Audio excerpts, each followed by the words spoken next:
Good morning and welcome to our UBC Learning Circle, Services for Children and Youth with Support Needs, Emergent Themes and Concepts for Ongoing Engagement.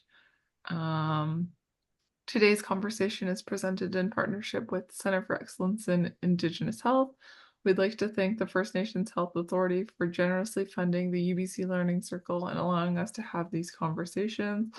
Before we formally begin, I'd like to acknowledge with respect and gratitude that I'm joining you from the unceded territories of the Musqueam, Squamish, and Tsleil-Waututh Nations. Please feel free to introduce yourselves and the nation you're calling in from in the chat box. For those of you who don't know me, my name is Sarain Squawkin. I'm the Learning Circle Manager. I am Syilx Okanagan and Hickory Apache and Belgian on my father's side. And I'll be your moderator for today's discussion. And joining us working behind the scenes is Cynthia, our production coordinator. She'll be working in the background, interacting with everyone in the chat. And finally, before we get into today's discussion, I'll provide a gentle heads up that the topics covered may be sensitive or emotionally triggering.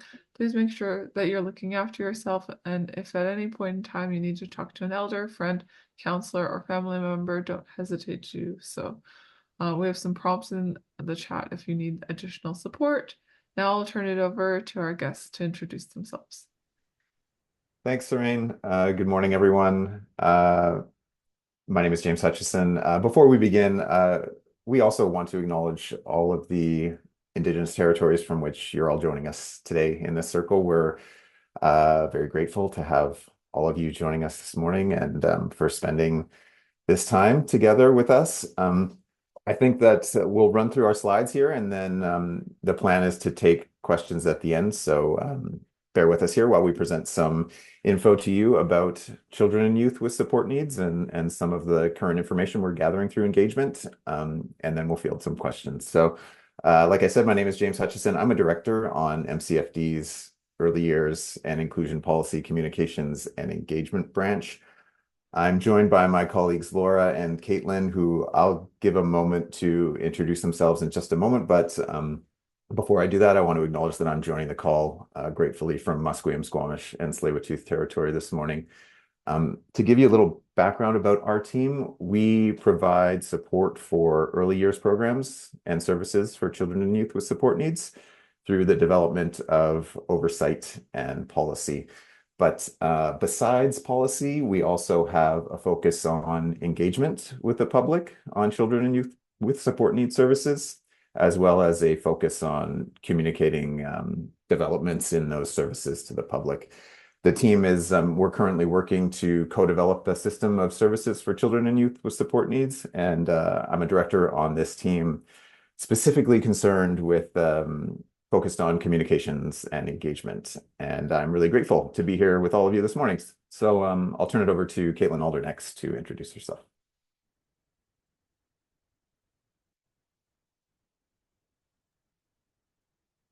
Ani Minogajeb Kinawea, Caitlin Alder Dishnakas, Nakameg Winning, Donjaba. Good morning, everyone. My name is Caitlin, and I'm an Anishinaabe from Treaty 3 territory, specifically Nakameg First Nation. I also have relations to the Onigaming and Nangashing First Nations, also in Treaty 3. Today, I'm gratefully joining you from the territories of the Hupachaset, Hoyat, Kloquet, Sishat, and Uthuithat nations up in Port Alberni. And I'm a senior policy analyst on the early years and engagement, the early years and inclusion policy communications and engagement branch. And I am grateful to be here today with you all to have this discussion. Miigwech, and I will pass it over to Laura. Good morning, everyone. My name is Laura Pavezka. I'm a senior policy analyst with this team. I'm gratefully joining today from the unceded traditional and current territories of the Lekwungen-speaking people, known as the Esquimalt and Songhees First Nations. I've been a member of this team since 2021. I recently took a brief mat leave to raise my daughter, and I have previously primarily worked in operational policy support for our CYSN programs, and I'm currently working on the co-development project of which you're going to hear about later. So I'm going to take us into our next slide and just give you a brief rundown of what we're going to talk about today. So in May of last year, MCFD presented to this learning circle on concepts of support needs, data, and the current state of CYSN services and what was then upcoming engagement on those services. Today, we're going to give you an update on where MCFD is at with that commitment for engagement. Specifically, we're going to provide some information on progress on engagement broadly, progress on engagement specific to First Nations rights and title holders, findings from reciprocal consulting's focus groups on urban, Indigenous, Métis, and Inuit groups, and an overview of emergent themes that are coming out of all of this engagement. We want to share this info with you with a mind for how it will be contributing to how we proceed with CYSN services in the future of this province. We will also provide some up-to-date data on CYSN services, as well as some data on how those services are being accessed in the province's pilot service delivery areas. We are going to be touching on the current approach underway to develop integrated Indigenous-led CYSN services, which I previously mentioned as co-development.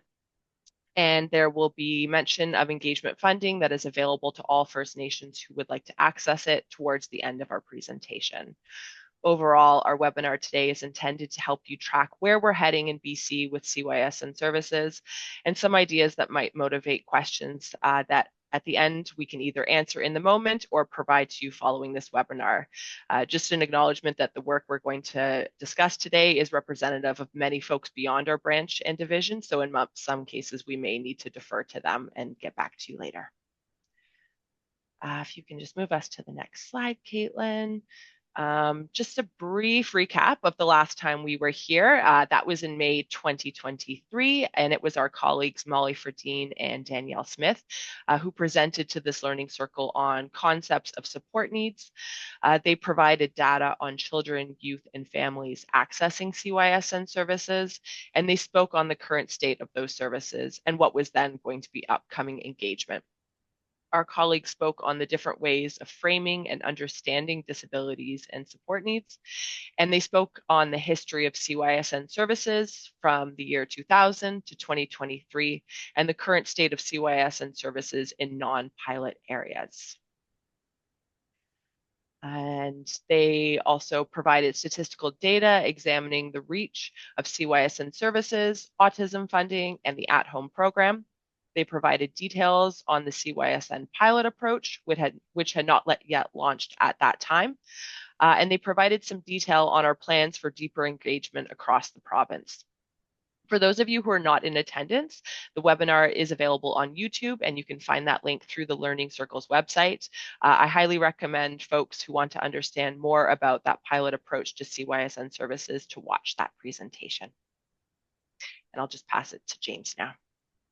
Thanks, Laura. So where are we at now in terms of some of the other items we discussed the last time our team came to this learning circle?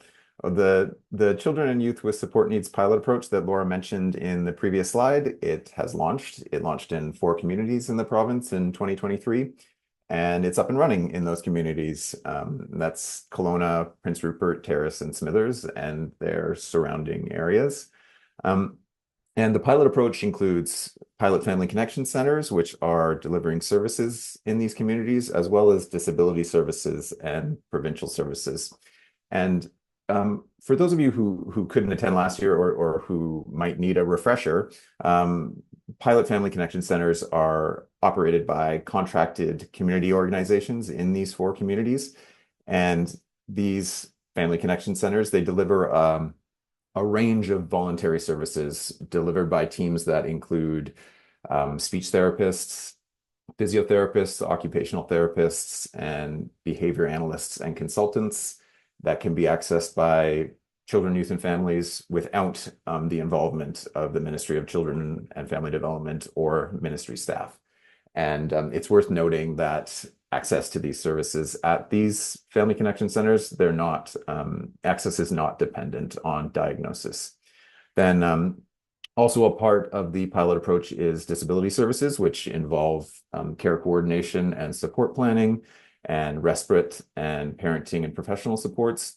Disability services, they're delivered through the ministry in these areas and are for eligible children and youth with support needs and their families. Eligibility for disability services is determined by using a functional needs assessment. And if eligible, the child and their family is assigned a CYSN worker to facilitate access to services.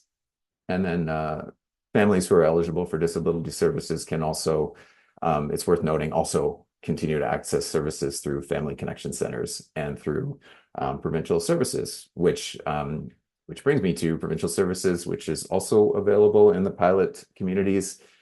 These services include autism information services, autism funding, and at-home program medical benefits. The pilot approach, it's being evaluated by a third party on behalf of the province. That's MNP Consulting and Spark BC.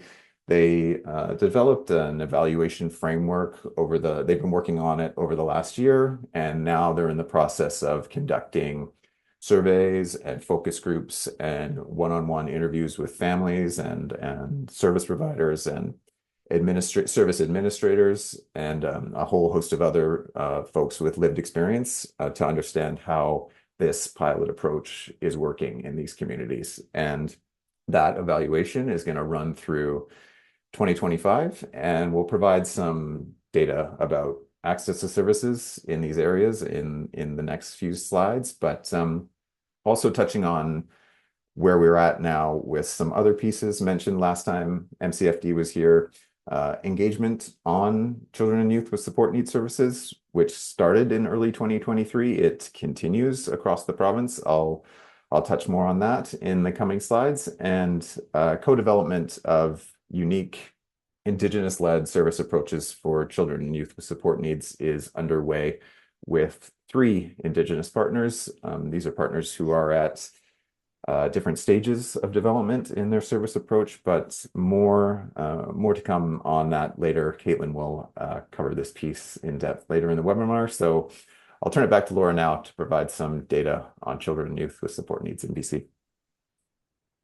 Thanks, James. Yeah, so I'm going to present some data right now that was current as of July 31st of this year. What we know about from 2023 population estimates is that there are approximately 1 million children aged 0 to 18 living in this province. Of that 1 million children, approximately 97,000 are Indigenous. This means Indigenous children make up approximately 10% of all children living in BC. So let's look at our current 2024 CYSN case numbers to see how that population is reflected in our most up-to-date data. As of July 2024, there were 34,975 open CYSN cases. Of that total, 4,198 had self-identified as being Indigenous. That number constitutes 12% of the total cases.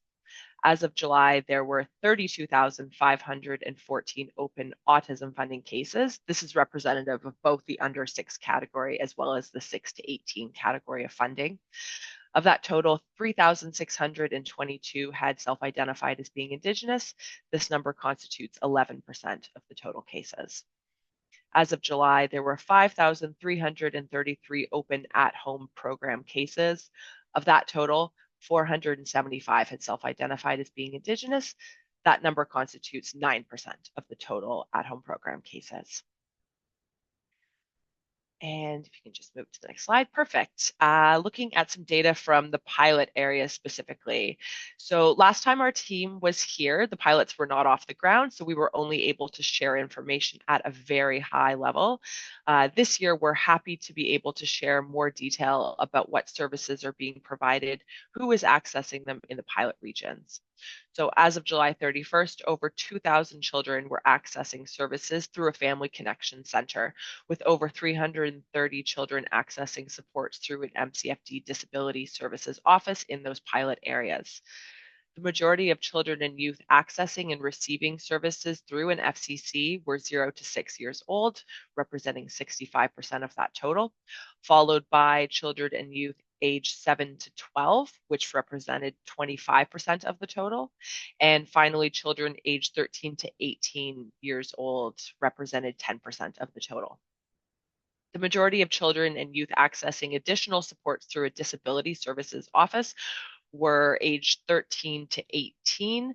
They represented 50% of that total, followed by children and youth aged 7 to 12 years old, who represented 32% of the total, and children aged 0 to 6 constituted 18% of that total.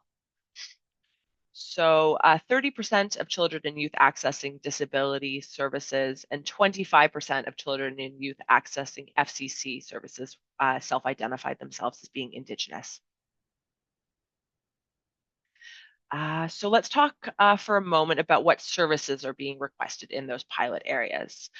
From the FCCs, we know that there are 2,014 active services that are being provided to children and youth and their families through those 4 pilot FCCs. The most active services were developmental monitoring with 24%, occupational therapy with 17%, and speech language therapy with 30%. Of the children eligible for disability services, the most requested services through their MCFD Disability Service Office were occupational therapy at 24%, behavioral skills slash building supports at 23%, and speech language therapy at 17%. The most active services were physical therapy with 19%, occupational therapy at 17%, and children and youth care worker support at 16%. And we know that respite is the most requested service through these offices at 73%. Some additional information about services. Over 98% of children accessing services through ARC program LTD, which is Kelowna Region's FCC, had a support plan in place. And looking at our numbers in all pilot areas, 86% of children and youth accessing and receiving services through FCCs, and 2% of children and youth with MCFD disability services had no previous contact with MCFD CYSN services. And I'm just going to pass it back to James now. Thanks, Laura. We're going to talk a bit more in depth about where we're at with engagement on children and youth with support needs services in BC now. So Caitlin, I think you can flip to the next slide. I want to provide a brief history of engagement on CYSN, along with some current actions being taken, as well as some preliminary findings. But so in November 2022, Premier Eby made a public commitment to deeper engagement on children and youth with support needs services. That was the official term used, was deeper engagement. And since that time, Minister Lohr, that's the Minister of Children and Family Development, Minister Lohr's mandate has included an item to engage in deeper consultation with parents and caregivers, First Nations, Indigenous peoples, experts and practitioners, and others with lived experience to build a better system of supports for children and youth with support needs. And we were given direction that our timeline to achieve this commitment would be until December 2024, with a report to follow in 2025. And this is not the first time that the province has set out to engage on the future of services for children and youth with support needs. It's actually not even the first time in a very long time. It was in 2018 to 2019 that MCFD did broad public engagement, which did produce a CYSN service framework. However, for a number of factors, including the COVID-19 pandemic and some very vocal public opposition to some elements of the service framework's implementation, government shifted its priorities, and the decision was made to re-engage in November 2022. And that's the period we're in right now, this commitment to engage more deeply. And you can see from the slide that we have a number of different avenues of engagement happening right now. I don't know if you can, skip to the sort of further on down the slide. Yeah, thanks, Caitlin. I'll go into greater depth on these avenues in the next slide. So we can flip to the next slide there, Caitlin. So since March 2023, the province has been collecting feedback as part of this commitment made by the Premier to undertake deeper engagement on CYSN services. And as I've mentioned, the commitment was made to conduct deeper engagement with this host of groups that includes families and service providers, First Nations, Indigenous peoples, and people with lived experience. So since we launched public engagement, we've heard from over 2,000 people in BC. There's been considerable sustained public interest in this engagement process and its outcomes, which is it's not surprising at all, given the subject matter and the strong advocacy that comes along with it. So I want to provide you with some themes that have emerged through engagement, but before I do that, I'll just give you a short rundown on how people have been interacting and providing data on this subject and the different ways they've been doing it. There was a bit of that on the last slide, like I mentioned, but to summarize, the primary space that people can participate in engagement most easily is our Engage BC website. We've got an online survey there that it's very open-ended. It's only one question, and people can basically tell us whatever they want through this survey. It's continues to be very active. I mean, it's been open for a year, but it's very active still, and it's really more like a feedback form than a survey. It's just an opportunity for people to provide any thoughts they have at all, and I encourage you to go there and check it out and provide your thoughts if you want. We've also had 4 online discussion posts where people can comment publicly on topics. Typically, these topics have been policy proposals that we post along with some prompting discussion questions, and these discussion posts, they act a little bit like how a Facebook thread or a Reddit thread would work, where people can comment, they can vote on comments, and they can respond to other people's comments all publicly. So the current discussion right now, it's on the province's inclusive childcare strategy. And again, I'd encourage you to check it out on the Engage BC website and share it widely. I can provide some links perhaps at the end of this webinar where you can view all this material on the Engage BC website. We've also had 3 formal proposals submitted to us by advocates, including the BC Association of Child Development and Intervention. These have been policy proposals, essentially. And this is an avenue to share information that we also feature on the website.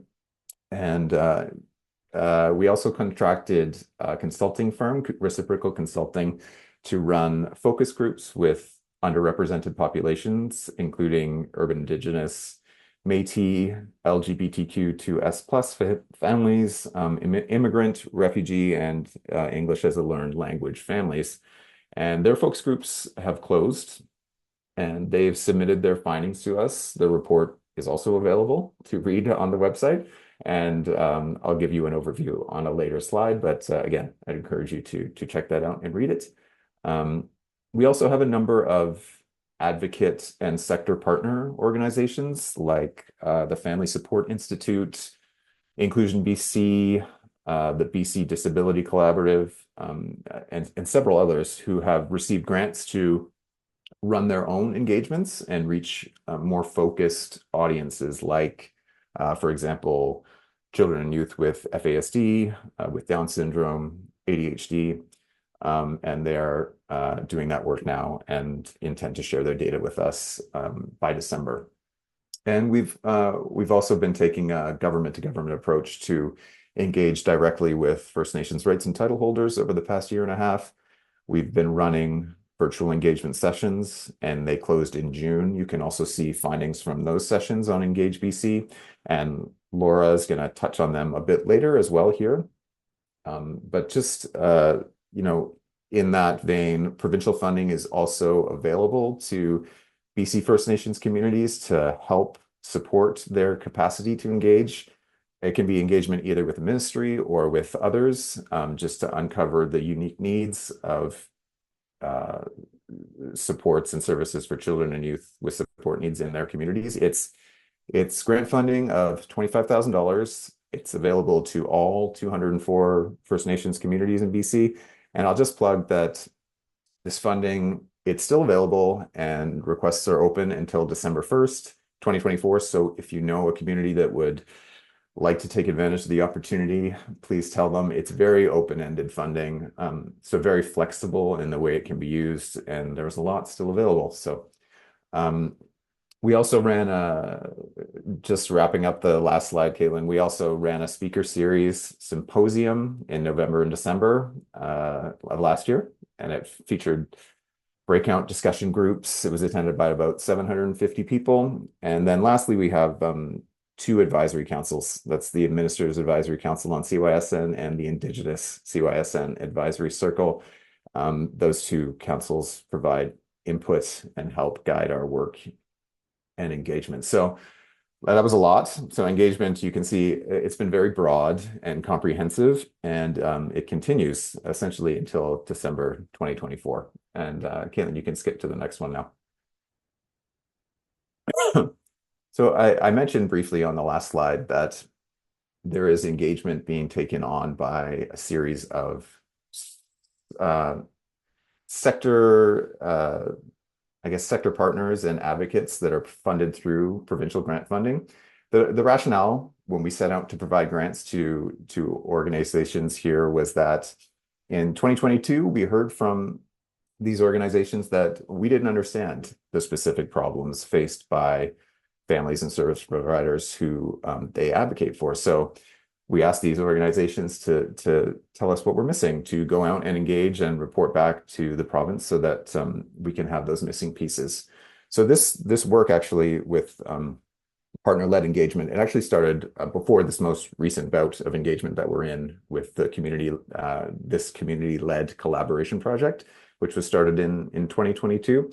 It was originally going to be a project that was going to explore the community level experience of the province rolling out this pilot service approach province-wide in 2023. But when that idea was paused and shelved, that wide rollout was shelved, the project shifted gears a bit. And the project now, it's an opportunity for communities to engage in community level conversations about how to create a system of services for children and youth with support needs and their families. It's really a community level engagement project that actually provides grants to individual communities to do their own engagements. And it's being led by a partnership of organizations. It's the BC Association of Aboriginal Friendship Centers, the Federation of Community Social Services of BC, Inclusion BC, and the BC Association for Child Development and Intervention. And their working group partnered with BC communities to design inclusive and accessible approach to engagement.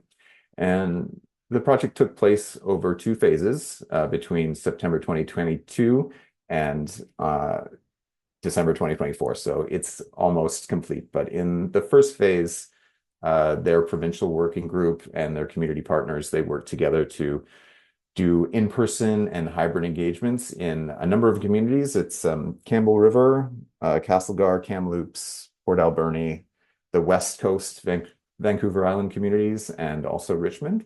And they've been focusing on what they call solutions tables to uncover community solutions to gaps and barriers that they uncovered through phase one engagement. That's what they're in now. They're planning to release their findings in the coming months, both publicly and to MCFD. And you can find more information about this and all the other partner-led engagements that I'll mention by following links on our Engage BC website. But just to give you a breakdown, we've also provided grants to the ADHD Society, and they're engaging with families and individuals with lived experience of ADHD. The Inspire Kids FASD Society, they're reaching families and individuals who are living, with lived experience of FASD. The Family Support Institute, which is reaching families with lived experience with complex care needs and transition to adulthood. The BC Association for Child Development and Intervention, they're working with sector partners to develop a hybrid style service delivery model. And that's a service delivery model that includes both individualized funding and then a bolstered system of agency coordinated services like child development centers. We've also have a grant with the Down Syndrome Resource Foundation. They're supporting people living with Down syndrome and their families, and the BC Complex Kids Society, and they're reaching families with lived experience of raising medically complex children. So these last six, they're all in different stages of the development of their engagement, and they'll be providing findings to the province by December. With the exception of BCA CDI, actually, you can read their hybrid model policy proposal on our website. It was one of the subjects of one of our discussion pages that I mentioned earlier. So, Caitlin, you can move to the next slide. So, as I mentioned, the province also contracted a consulting firm to engage with underserved and underrepresented communities in the province. Reciprocal Consulting, they conducted an engagement process through 2023 that included, the process included 2-hour focus groups. They were both virtual and in person, but the discussion of the focus groups had three main areas that they were focused on. It was available services and resources, needed services and resources, and system shifts and changes required to better support children and youth with support needs. And they engaged directly, these focus groups, with Métis and urban Indigenous people, deaf and hard of hearing individuals, blind and partially sighted individuals, families with complex medical needs, newcomer families, as well as BIPOC and 2S LGBTQIA plus individuals. And just to go in just briefly on some of their findings, they can kind of be categorized broadly into three main buckets. It was resources, services, and supports, enablers and barriers to success, and systemic changes and collaboration. And, you know, within these buckets, Reciprocal's findings were similar to what we've been hearing in broader engagement. They heard that accessing services, it's an issue, particularly in rural and remote areas, and also that navigating the system of supports, it can be really confusing. So participants, they told Reciprocal that supports are needed to address those pieces around service navigation and particularly rural and remote considerations. They also heard that holistic wraparound services, including support when moving through transitions like into school or into adulthood, are sorely needed. And they heard that an approach to services should put the family, particularly the child, at the center with their individual needs, while recognizing cultural safety and trauma-informed practices. They also heard that staff need adequate support, including training and competitive wages. And some participants also, they favored both agency coordinated services and individualized funding. So many of them supported a hybrid model that incorporated both those pieces, the individualized funding and agency coordinated services. But people noted a real need also for more respite and particularly greater access to inclusive childcare. Also, wait times and wait lists were cited as a major barrier, as well as integration with the school system's supports. And lastly, participants also cited an inability to access family doctors as a major barrier to service and the health of their children. So the main solutions reported in Reciprocal's work, the sort of the most salient point, which is something we hear across, we've been hearing across all engagement, is that government needs to create really a more streamlined, centralized approach to services that would be not so challenging to navigate. You know, the suggestion was made perhaps that all services should be centralized under a single ministry, like the Ministry of Health, as opposed to several ministries like MCFD, Education and Childcare, Health, Mental Health and Addictions. So yeah, that's what we heard from Reciprocal Consulting. Caitlin, you can move to the next slide here. And so I'll move on to emergent themes that have come up through our other different engagement streams over the past year and a half. I'll note here that a lot of what we're hearing isn't different from what we heard and reported out when we engaged similarly back in 2018 and 2019. But engagement it's still been valuable because people have had the opportunity to be heard. Like I mentioned, the COVID-19 pandemic, it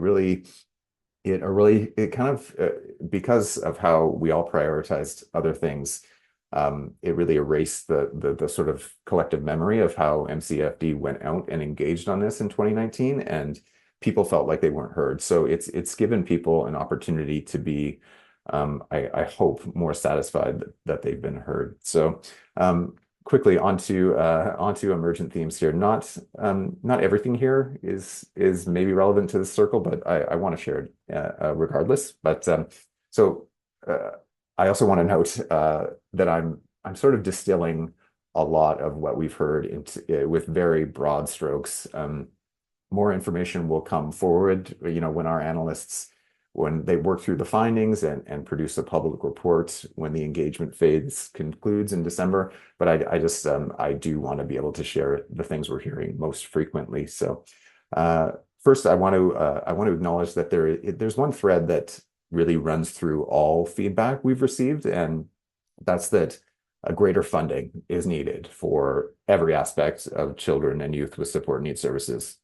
That's greater funding to achieve, positive outcomes for children and families. This is something everyone, parents, families, communities, service providers, advocates, obviously, everyone is asking for, which I think should be no great surprise to anyone, but I want to mention it off the top because it is so frequently heard. So as I say, these are themes that have come up. This is not disaggregated data that I'll be giving you here. We've just pulled some of the most frequently heard points we've heard so far. In terms of general values and ideas for a children and youth with support needs system, we've heard that services should be equitable. There should be greater access to early intervention services, meaning children shouldn't have to wait for services. And we've heard that services should be high quality, family community focused, and with family choice and independence, worked in. And we've also heard that access to supports should be based on needs rather than diagnosis, while recognizing that diagnosis still has a big part to play for many, many children and youth. And we've also heard that we should be ensuring that underrepresented groups are included and have access to services. You can flip to the next slide here, Caitlin. Just carrying on with themes in terms of workforce concerns and ideas, there have been calls in engagement to improve workforce capacity and increase funding to service providers to facilitate more positive outcomes for families.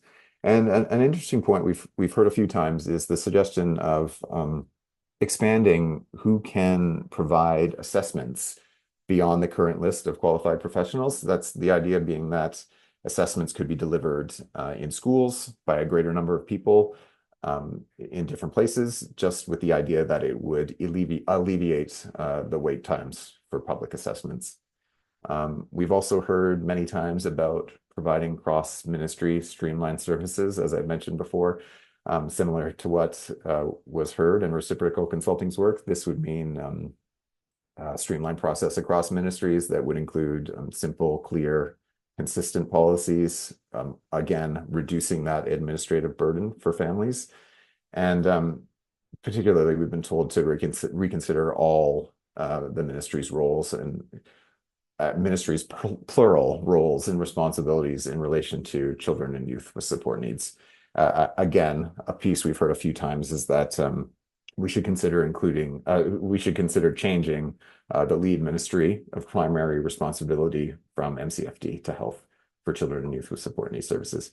And in terms of mental health support for CYSN families, we've been asked to provide greater mental health supports for families, including, this is a quick list, mental health awareness training, communication toolkits, parent support groups. We've heard that mental health resources should be baked into whatever a new support model would look like for children and youth with support needs in the coming years. And then we've heard we need greater training for workers, teachers, and parents.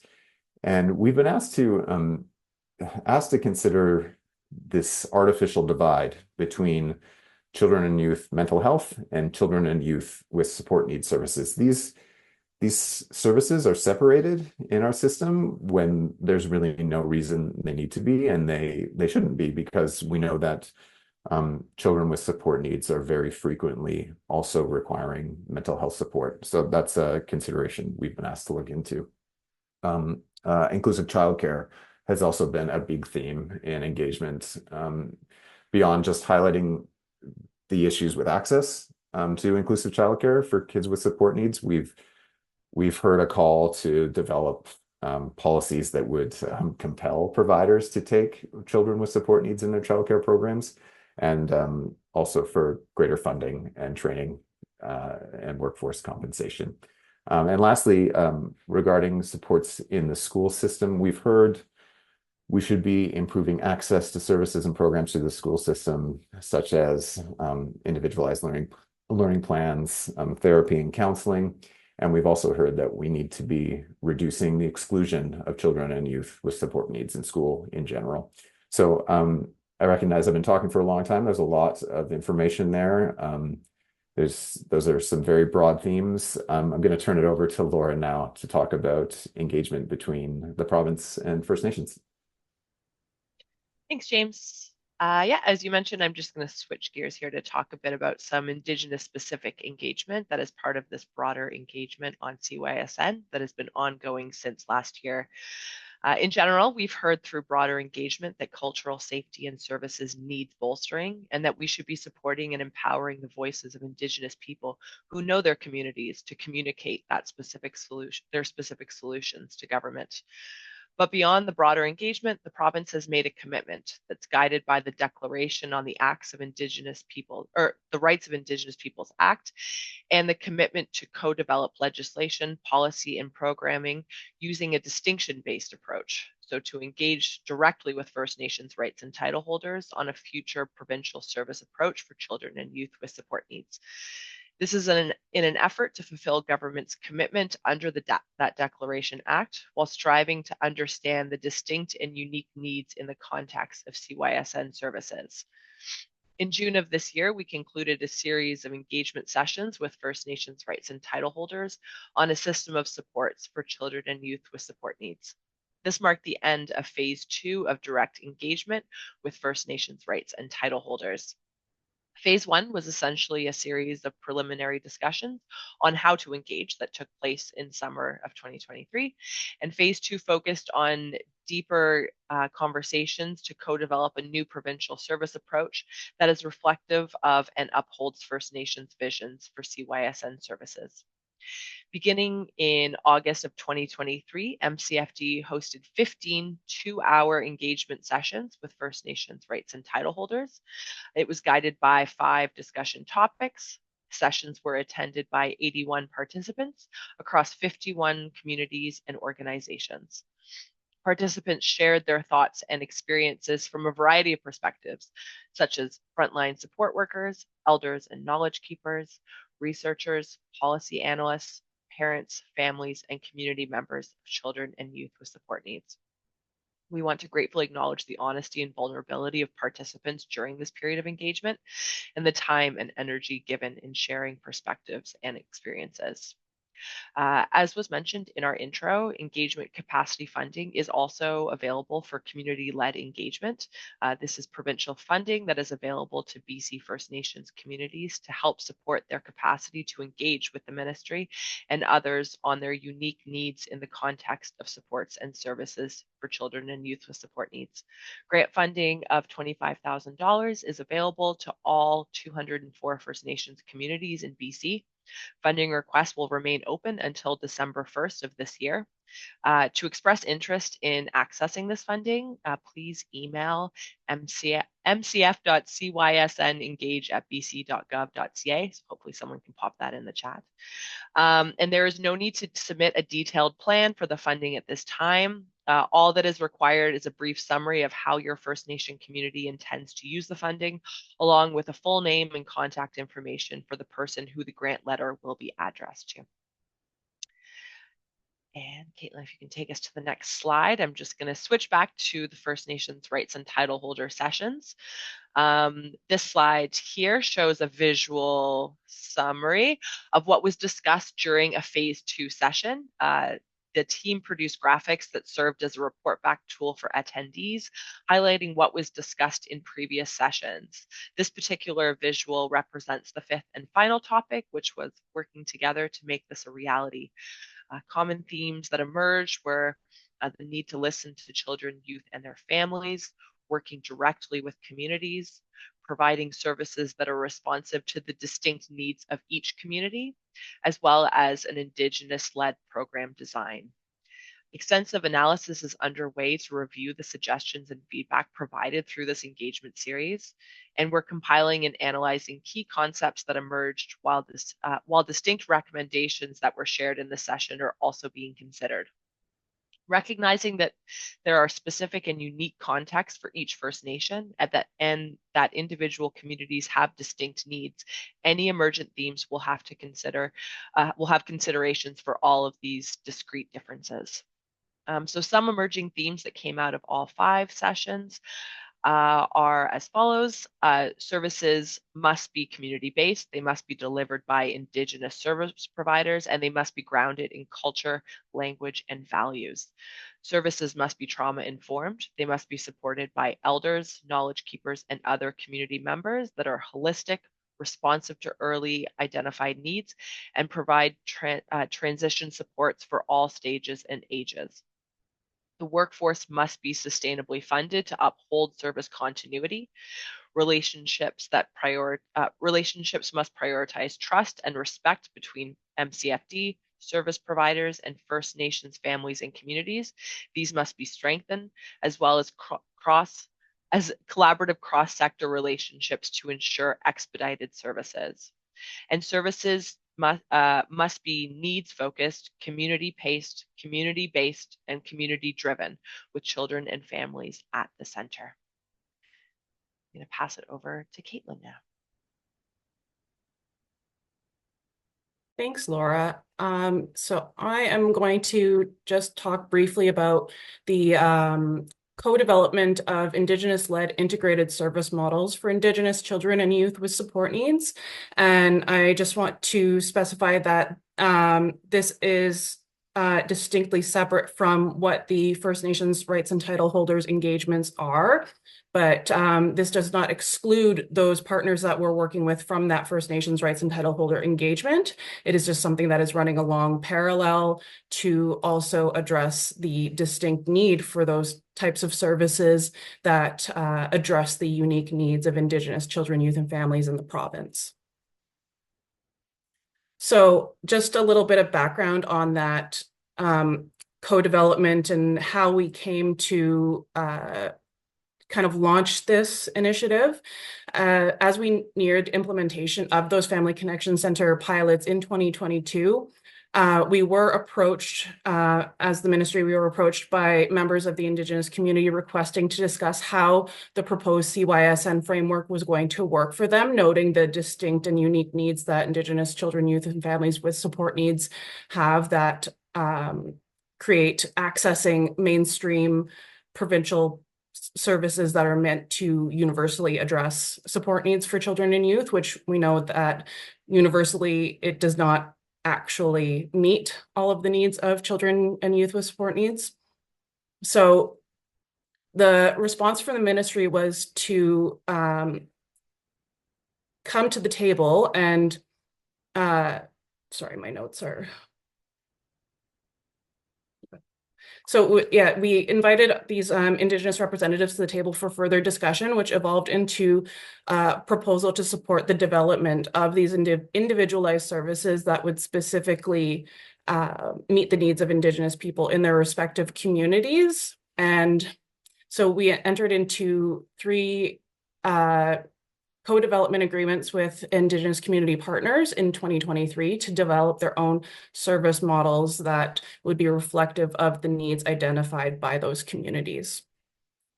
And so we have some main principles that we've wanted to ensure that are held throughout these discussions, and that is honoring that Indigenous self-determination rights and distinctions-based approaches, and ensuring that we're aligning with the government's action plan to uphold the Declaration on the Rights of Indigenous Peoples Act, which was passed in 2019. Specifically, the action plan items 4.9, supporting the identification,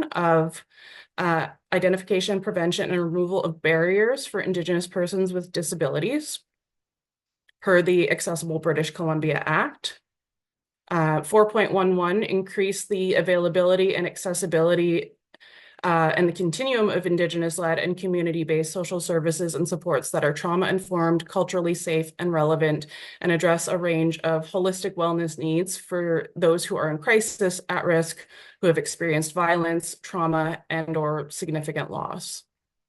And 4.17, in collaboration with BC First Nations, Métis, and Inuit peoples, continue to implement changes that substantially reduce the number of Indigenous children and youth in care through increased prevention and family support services at all stages of contact with the child welfare system. CYSN is distinctly separate from the child welfare system, and we have made some changes to further separate CYSN from the distinction in relation to child protection services, including a clarification of policy which separated CYSN services that are voluntary from the mandate of the Child and Family and Community Services Act, and this happened in November of last year. But I do want to note that these services for Indigenous children and youth with support needs are preventative and early intervention care that is really important to try to help families from needing to access child protection services unnecessarily and get things going for children and youth and their families supports as soon as possible, rather than have things escalate and get to a point where a family is then considered at risk. So we were very fortunate that in the budget 2023 investments that went into CYSN, the ministry received funding that would enable us to lead this Indigenous-led co-development and allow our partners to facilitate engagement with their communities on what services were needed, support research and development of their service frameworks, and anything that was needed for pre-implementation, like developing those subcontractor relationships, service delivery locations, and finding what was going to be best and what they needed to do to set up for a service that could be implemented in the near future.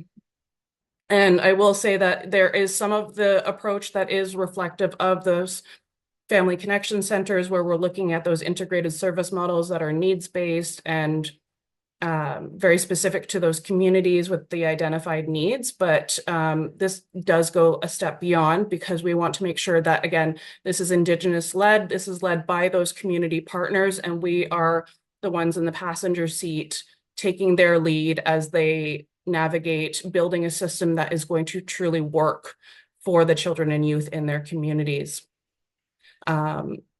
So just a few points of where we're currently at. Our first partner is approved to move to their first phase of implementation coming later in 2024. And so we're supporting them with getting ready to implement. And the work so far, we went from that design phase, and we're now moving into implementation and operational phases with the partners. And we want to make sure, again, that this is very distinctions-based. And at this time, our partners are not ready for public communications about their service models, because they want to make sure that the implementation is all lined up and ready with their communities before we make anything public. So again, we're following their lead in what they see as the best approach to implementation. So I can say that is coming later in 2024. And as soon as we do have communications from that partner, we will be sharing more widely about what that is going to look like. We are very excited, and they are as well, because their communities have been working on this for almost 2 years now. And our other two partners are still in their co-development phases, where they're continuing to engage and develop frameworks. And then we're going to be looking at implementation plans, hopefully at some point in 2025. So our greatest hope to this approach is that the service delivery, as well as the knowledge that we're gaining from this rights and title holder engagement, really opens more avenues for creating these services and supports that meet the distinct needs of Indigenous children and youth with support needs. I would love to see this go way beyond our three wonderful partners and see these other Indigenous communities that are actively working with their own engagement and advocating for their children, youth, and families be able to do their own Indigenous-led services in the future as well.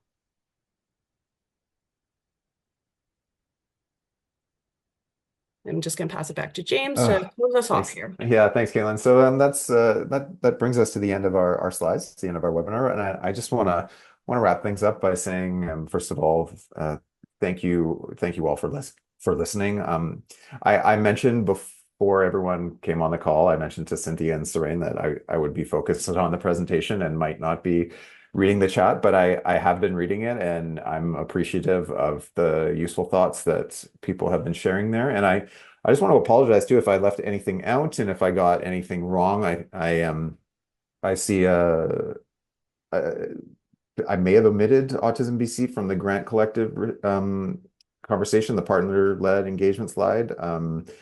That was not intentional, but perhaps a question will be raised on that that we can respond to.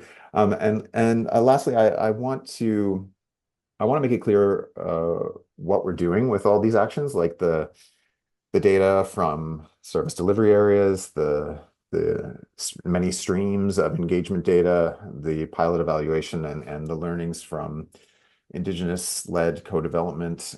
This is all informing the path forward regarding supports for children and youth with support needs and their families in BC.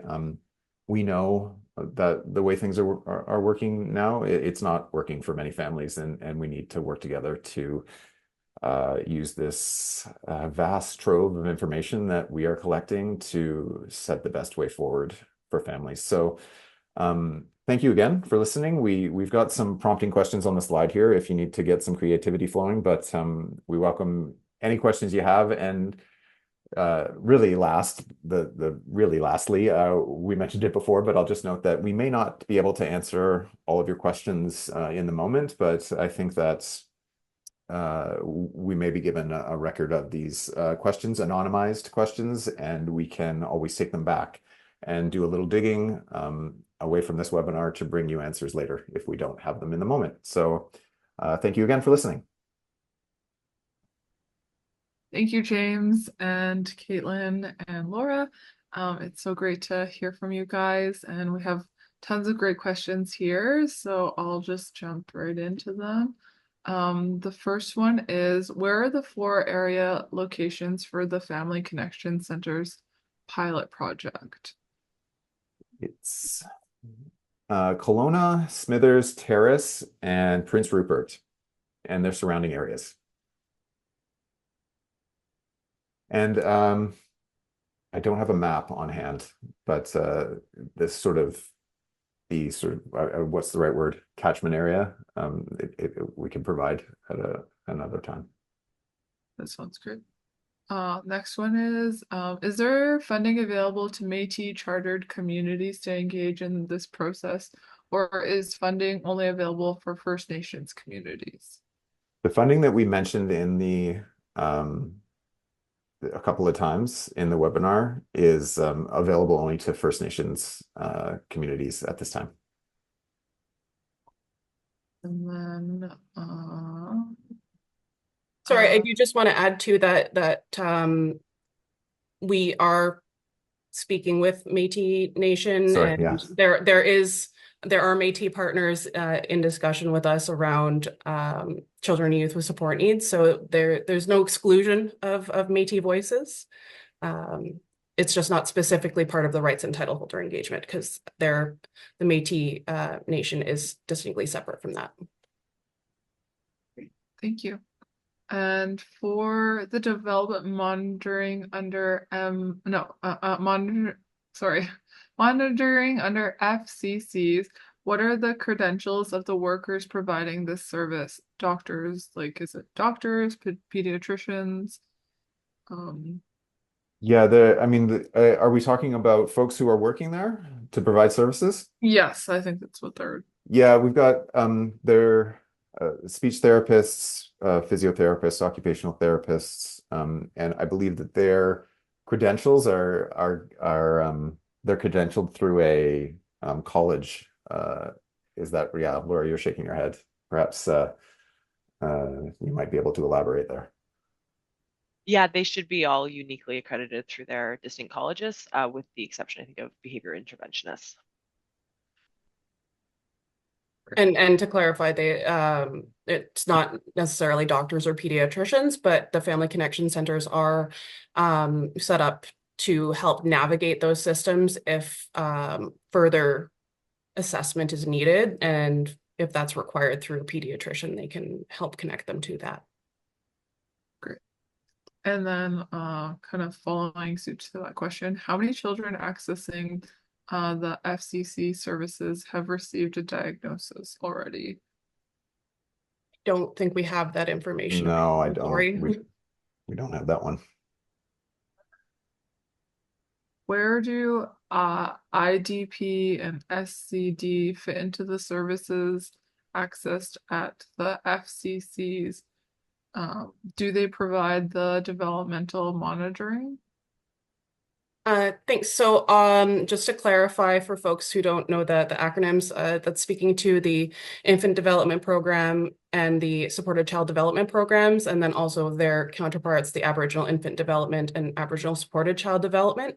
So infant development supports children ages 0 to 5, and then when children go into their school age years, they would then have supported child development support. And these services are subcontracted through the FCCs, I believe. It is part of the agreements that the agencies that are running the FCCs, I believe, are expected to either deliver or subcontract with, as in like you can make referrals for families who need those supports. So they should be accessible through the FCCs as far as I'm aware. James, you can correct me, or Laura, if you have any other information. I don't. Next question is, what is the comparison level of service per child, like brackets, quantified by services provided and number of sessions versus individualized funding? Again, I believe that's information that we don't readily have, sorry. Yeah, we don't have that on hand. No, okay. But this is information that we can take away knowing that there are people wanting to know these answers, and we will look into what we are able to share. So that's good. And then is it possible that the transition between the old model and the new model, is there a reason that there aren't more families who have received services previously accessing the FCCs? Sure, the question's kind of is the question there that the folks who are getting services at the Family Connection Centers have never received service before, and the question is why are there so many? I think so, yeah. I think that's what they're trying to say. Go ahead, Caitlin. I was going to say, I think that if we're interpreting that question as that, we're just highlighting that based on the old model that is still being used provincially in terms of requiring certain diagnoses to access family support services through CYSN. The Family Connection Centers are, again, they're meant for needs-based support, so no diagnosis required. They can help facilitate those functional assessments that are needed to see if they are eligible for disability services. And we are highlighting the numbers of children and youth that were not previously accessing services before for whatever reason. Either they were maybe not eligible through the original model, or maybe they're new to the area. We just wanted to highlight that we are serving people that have not yet been able to receive services, and that is a good thing.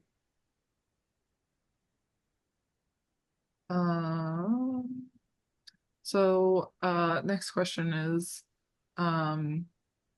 so the person says, while they support the proposed shift from diagnosis-based services, what are the implications and outcomes for children who are in or entering the school system and who require diagnosis for school-based supports?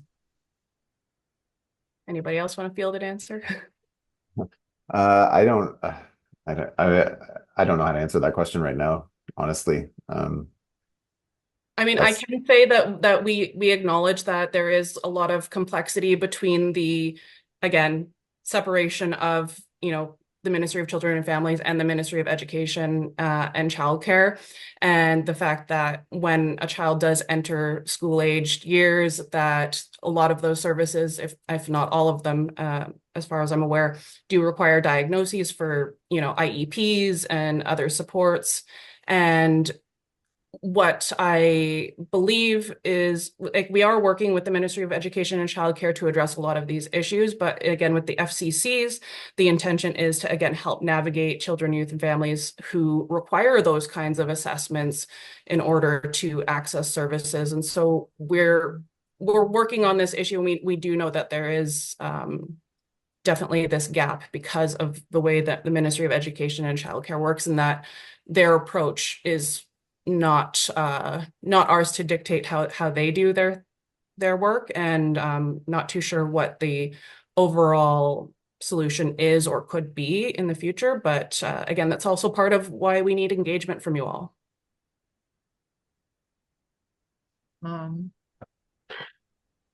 One of our next questions is, when will the public report on the engagements be available? We expect it to be early 2025, so possibly the end of March.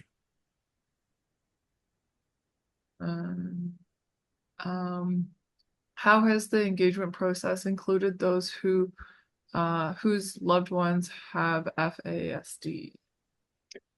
So we have a grant with we provided a grant to Inspire Kids FASD Society to reach out to families and individuals with lived experience of FASD, and you can kind of take a look at the events and the engagement pieces that they've done. We expect them to provide. You can find those, sorry, on our website, but they'll provide their findings to us by December. How will FCCs include supports for those with FASD, which differ significantly from a traditional approach for ASD and other disabilities? I'd have to take that one back. I don't have that answer on hand right now. I will say that the FCCs, again, with their needs-based approaches, their service delivery frameworks are going to differ based on what their community needs have been identified as, and it's really broad as to what services are being delivered at each different FCC. So we don't have that specific information about how they're approaching that, but we can, like James said, take that away and see if we have any specific information that we can share.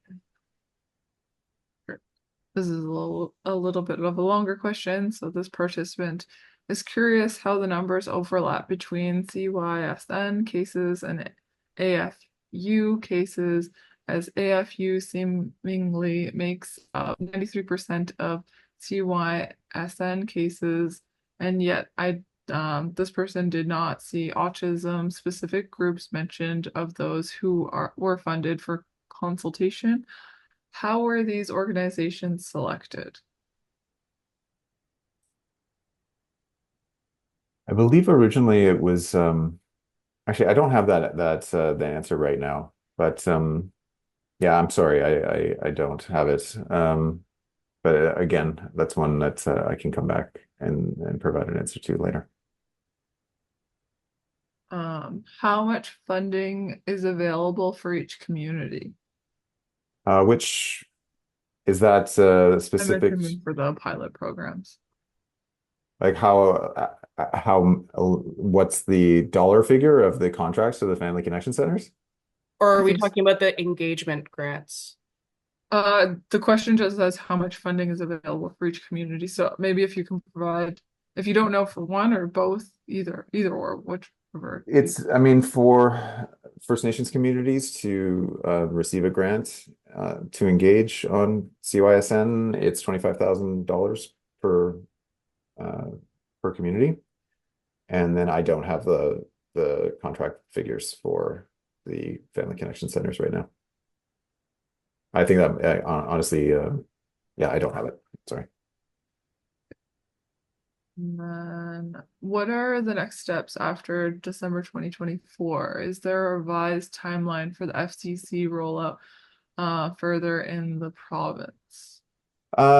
No, that the pause that was announced in November 2022, it still stands. The evaluation of the pilots will run through 2025, so we know that the pilots will be continuing, but there's no plans for province-wide rollout. Is FNHA no, sorry, this participant is wondering if FNHA has been a partner organization involved in this initiative with engagement. Not at this time. Um, There was a time when, sorry to interrupt, when FNHA participated in the Indigenous Advisory Circle on CYSN. Don't believe we currently have a representative from the FNHA on the circle. um, Next question is, are therapy assistants being utilized through the FCC model? I believe so. I'm not 100% certain, but I know that it is definitely the intention to help support the capacity of the FCCs to be able to do that and have a further reach, as far as I know.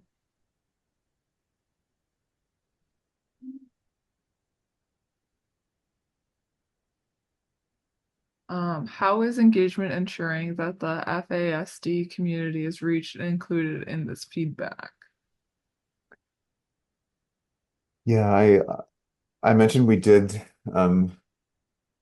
provide a grant to Inspire Kids FASD Society. Sorry, is that the correct name? Yes, it is. To reach families with lived experience of FASD. That's sort of the main conduit that we've been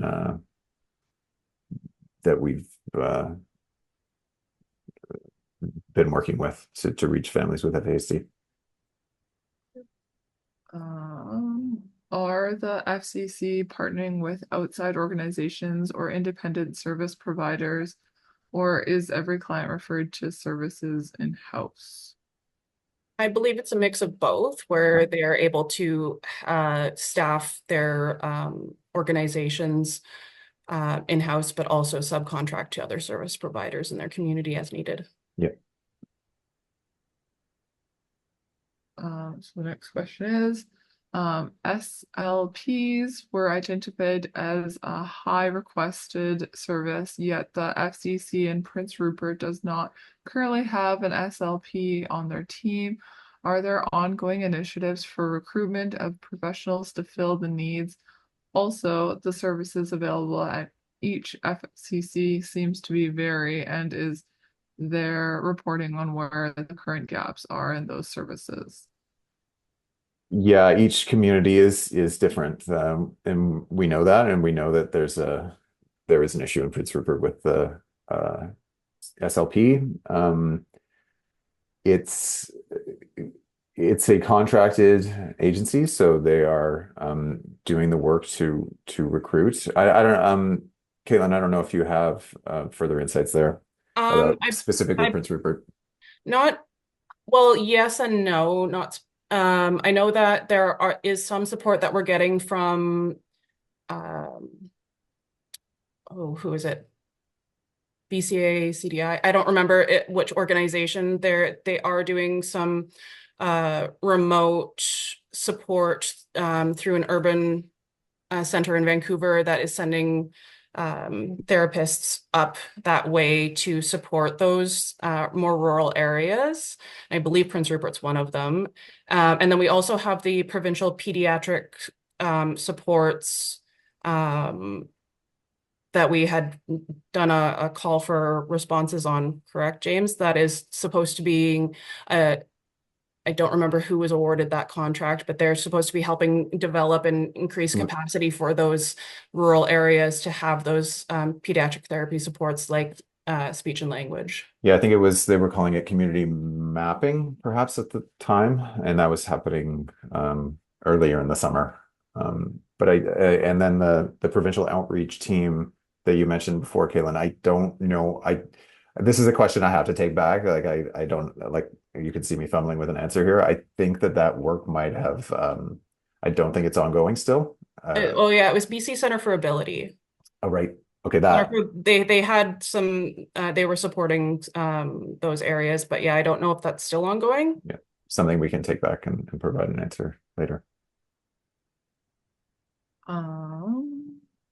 And then we have, sorry, I had my question, I lost it. What does cultural and relational safety look like with regard to the FCC model?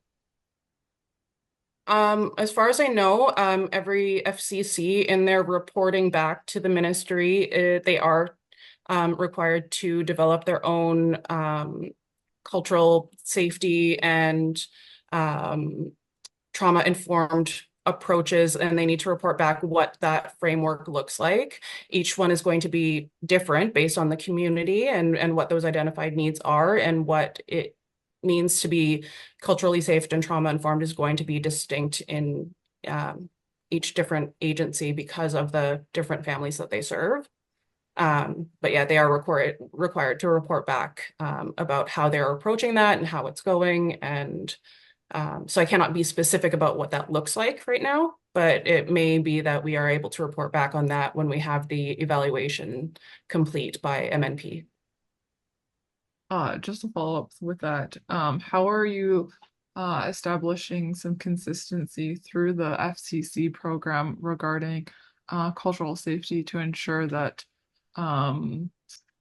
each FCC is meeting the needs of the cultural safety of like just consistency through the program?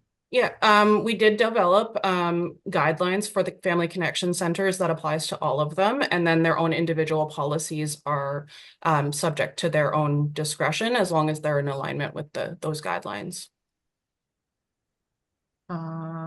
This is another question.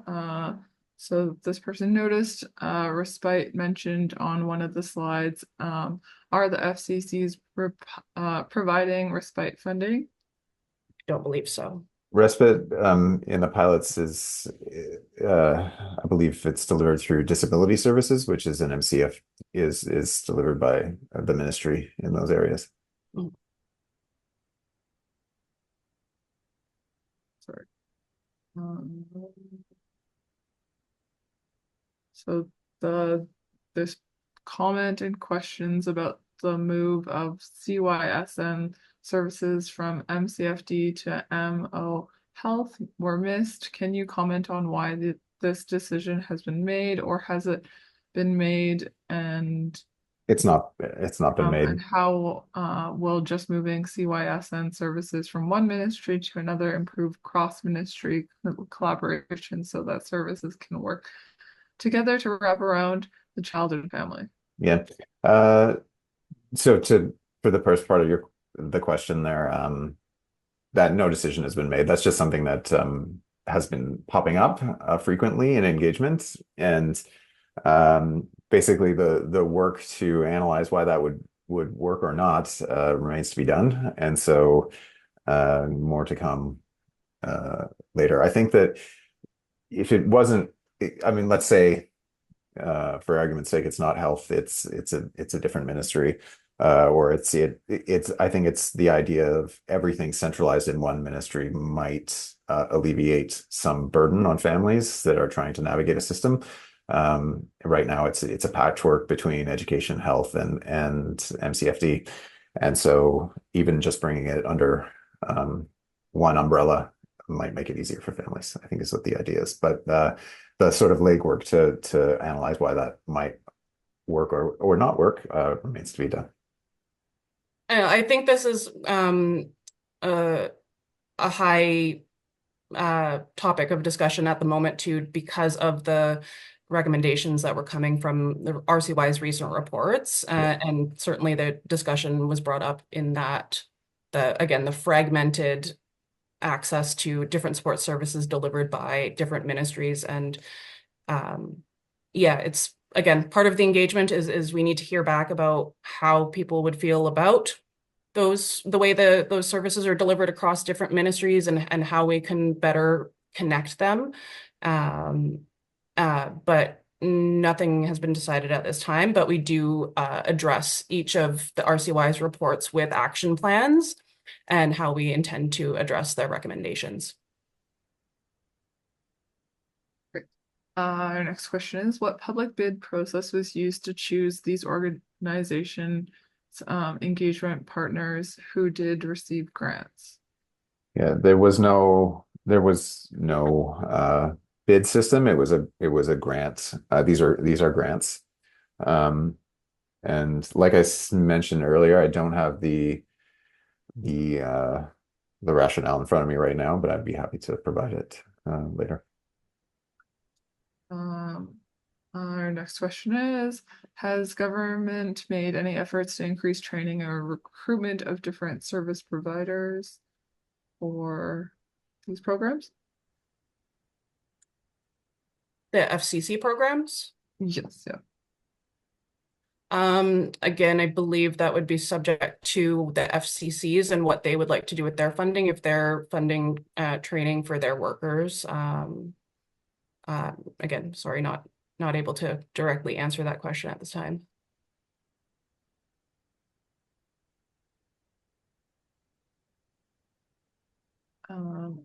This question is, there was a concern that assessments used access to disability services would disqualify between 4 to 25% of children with diagnosed support needs. Has this held true in the pilot areas? I can speak to this sort of. We don't have the exact numbers about how many families are qualifying for disability services at this time, but I will say that we did work on developing a new assessment tool, the Family Needs Assessment, to identify the level of support need that a child and their family as a whole have, as well as using it as a tool for that resource allocation. There is a threshold in which a family could be determined eligible or ineligible, and we are not part of the pilot evaluation, but we are undergoing evaluation of that tool as to see whether or not it's working, or if we need to adjust those measures that create that threshold between eligible and ineligible. We have just a few more questions and then we'll wrap it up. How much money is MCFT spending on consultation at this time?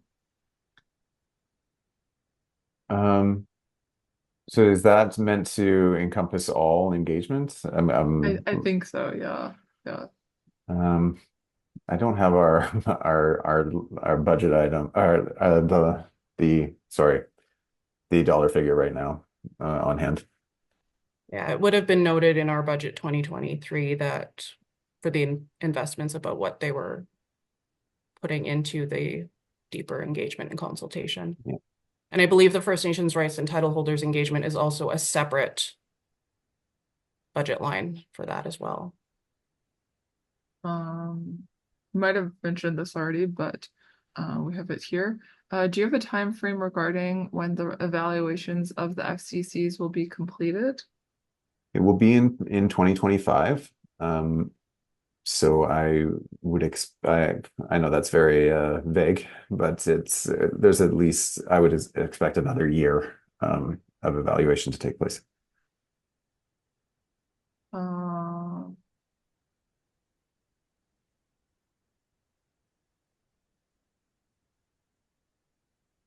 Uh, so we kind of talked about this a bit. Will there be actual consultation with individual nations in person, or is it more of a broader kind of So the encompassing? yeah, the way we've we've progressed with the engagement with nations has been an open call to join for anyone to join these virtual engagement sessions. Virtual was chosen because it was I sort of it's not easy for everyone, but it was seen as the easiest way for as many folks to join as possible. Now there is that engagement funding where individual nations can take 25K and develop their own engagement plans and potentially engage directly with the province or use it in another way. But yeah, we're not setting out to set up individual meetings with each nation right now. Uh, the the strategy has been to open these virtual sessions to any representative or anyone from any nation to join. And then we just have two more questions. Would it be looked into to pay the caregivers for children with disabilities a living wage or maybe a pay scale, but to alleviate the decision to care for child or children that need full-time care versus working to support the full needs? I don't know the answer to that, but it sounds like something that would be wonderful if you submitted that to our engagement on our website. Yeah.